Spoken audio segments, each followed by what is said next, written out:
피그마에 적용을 시켜야 하잖아요.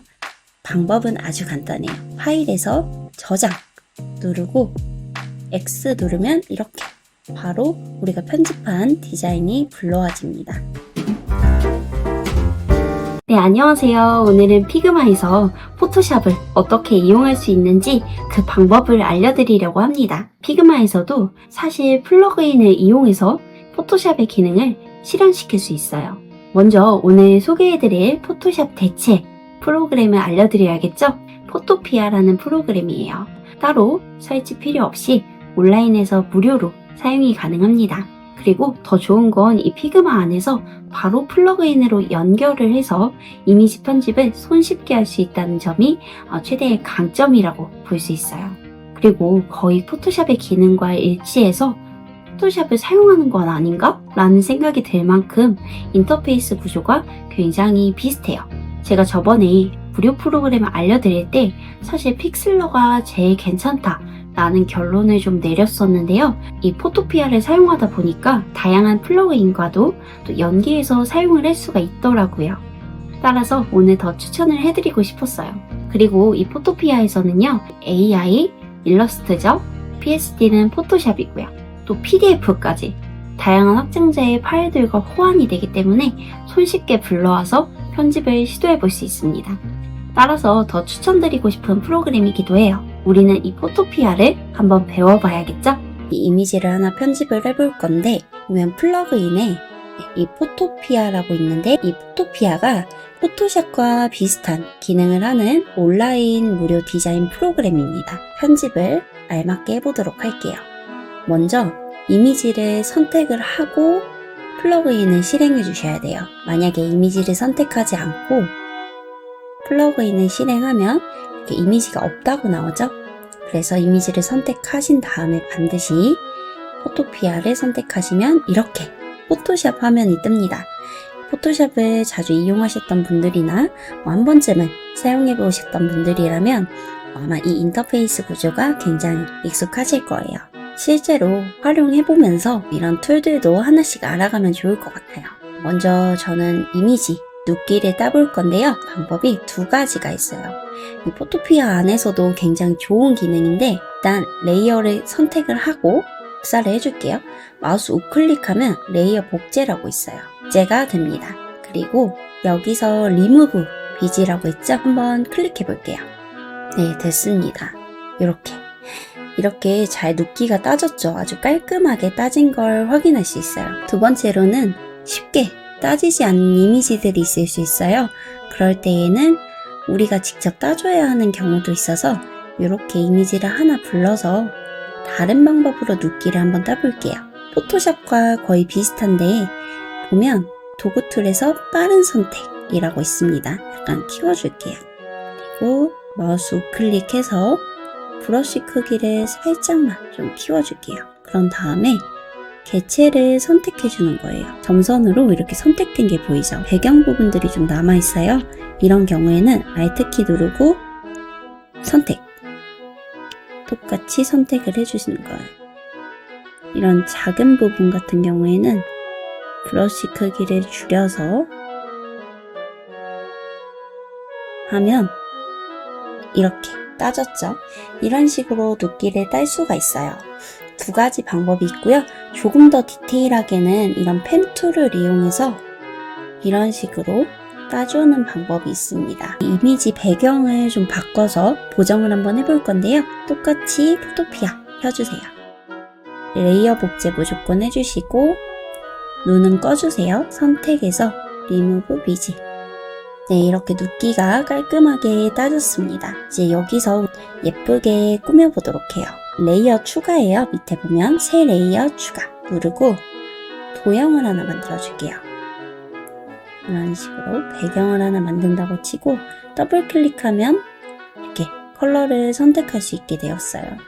저는 제가 좋아하는 색깔로 라벤더 색깔로 해줄게요. 그리고 복사를 해줄게요. 선택 툴하고 끌어와주고 더블 클릭해서 노란 색깔 편집해 보면 자유변형이라고 있어요. 자유변형 선택해서 네, 이렇게 꾸며줄 수가 있겠죠?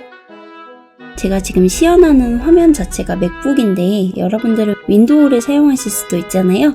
이런 경우에는 편집에서 자유변형해서 옆에 있는 단축키들 있죠? 요거를 활용해서 우리가 디자인을 해주면 됩니다.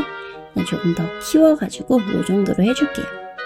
약간 좀 키치한 느낌이 나네요. 디자인을 마무리 해볼게요.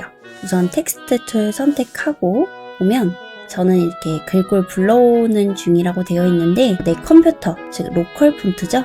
로컬 폰트를 불러오고 싶으면 불러오기 눌러서 불러오면 됩니다. 일단 우리는 바로 글씨를 써볼게요. 그리고 크기는 이렇게 늘릴 수 있는데 너무 작죠? 이런 경우에는 우리가 직접 수치값을 입력해주고 더 키워줄 수가 있습니다. 400으로 해볼게요. 이렇게 됐죠? 두껍게 네 됐죠? 네 이렇게 됐고요. 여기서 우리가 색깔을 하나 변경을 해줘야겠죠? 잘라줘. 그리고 선택해서 이렇게 이 색깔로 한번 해줄게요. 그리고 불투명도를 조금 줄여줍니다.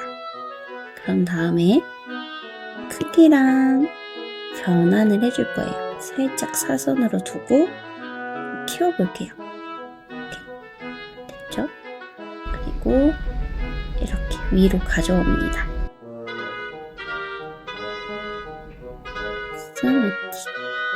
네, 이렇게 완성을 시켰어요. 더 예쁘게도 할 수 있지만 이런 식으로 대략 텍스트까지 입력이 가능하다는 점 너무 좋죠? 여기서 이제 피그마에 적용을 시켜야 하잖아요. 방법은 아주 간단해요. 파일에서 저장 누르고 X 누르면 이렇게 바로 우리가 편집한 디자인이 불러와집니다. 잘 활용을 해보면 좋겠죠? 또 이렇게 해서 크기를 줄여서 넣어볼 수 있겠죠? 좀 진하게 이렇게. 그리고 글씨, 텍스트도 바꿔주고 좀 전체적으로 디자인이 키치해지고 있네요. 이런 식으로 디자인을 완성시켜줍니다. 이런 식으로 디자인을 또 우리가 완성시켜 볼 수 있습니다. 네, 우리가 피그마에서 무료 포토샵, 포토피아를 이용해서 디자인까지 모두 완성을 시켜보고 이미지 편집도 아주 잘 해봤는데요. 그러면 여러분들은 또 이런 생각이 드실 수 있어요. 포토피아랑 포토샵이랑 도대체 무슨 차이지? 라는 생각이요. 그래서 이 부분도 아주 간단하게 정리를 좀 해봤습니다. 포토샵과 포토피아의 차이점인데요. 우선 포토피아는 포토샵에서 제공하는 최신 AI 기능이라던가 다양한 이펙트 툴이 포토샵보다는 좀 부족해요. 하지만 포토피아도 이 AI 기능과 좀 비슷한 기능도 있기는 합니다. 아까 우리가 시연했던 리무브 비지 같은 경우에도 배경을 한 번에 제거할 수 있는 부분도 결국 AI랑 비슷하다고 볼 수 있죠. 이 외에도 또 여러 가지가 있는데 다음 편에서 소개를 해드릴 거예요. 그리고 사실 이런 AI나 다양한 기능까지는 우리가 그렇게 엄청나게 필요로 하진 않아요. 하지만 조금 아쉬운 건 보정 기능이에요. 포토샵에서는 라이트룸처럼 디테일하게 색을 보정할 수 있는 기능들이 있는데 이 포토피아에서는 기본적인 보정 기능은 있지만 디테일하게 보정할 수 있는 기능은 좀 부족해요. 그래서 이 부분이 저는 조금 아쉽다고 생각을 했고요. 하지만 그래도 웬만한 기능들은 다 있어서 엄청나게 디테일한 보정이 아니라면 무리 없이 사용은 하실 수 있을 거예요. 이 부분도 제가 앞으로 다 정리를 해서 최대한 좋게 활용하실 수 있는 방안으로 알려드릴 생각이에요.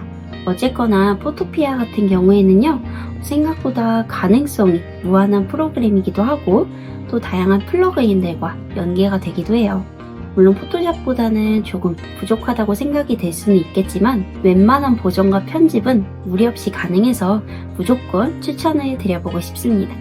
오늘 배운 방법은 포토샵을 설치하기가 좀 어려우신 분들 아니면 급하게 온라인상에서 설치 필요 없이 이미지 편집을 해야 하시는 분들 이런 분들에게 굉장히 유용한 방법이라고 저는 생각이 들고요. 오늘 내용 잘 참고하셔서 역시나 여러분의 것으로 만들어 나가시면서 잘 이용해 보시면 좋을 것 같아요.